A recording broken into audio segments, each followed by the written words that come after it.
Nous, on a imaginé une nouvelle norme en fait, à partir des abeilles. On évalue la qualité de l'environnement grâce aux abeilles.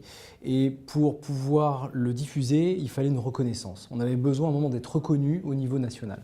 Donc on a tapé à la porte de l'AFNOR en disant on voudrait essayer de normaliser notre procédé.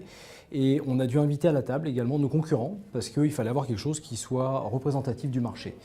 Ça a clairement aidé à structurer notre offre, à scientifiquement, d'un point de vue méthodologique, améliorer largement ce que l'on a fait.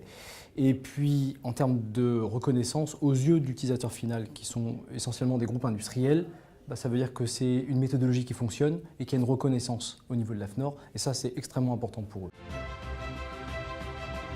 Intégrer la partie normalisation dès le départ, ça permet de prendre de l'avance et de savoir dès le départ qu'est-ce qu'il va y avoir dans cette norme et de pouvoir proposer, avant même qu'elle soit publiée, le contenu de la norme et en termes méthodologiques déjà la réalisation.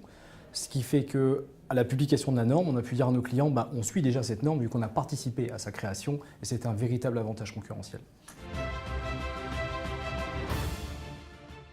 Avoir participé à la création d'une norme et à l'utiliser est un avantage indéniable parce que ça permet de sécuriser en fait, l'utilisateur final en disant on travaille selon une méthode qui est normalisée et dont on n'est pas les... Ce qui est garant, ce sont l'ensemble du comité et pas uniquement nous. C'est-à-dire que tout ça a été validé par des gens qui sont indépendants. Et c'est aujourd'hui indispensable pour pouvoir avancer sur le secteur industriel.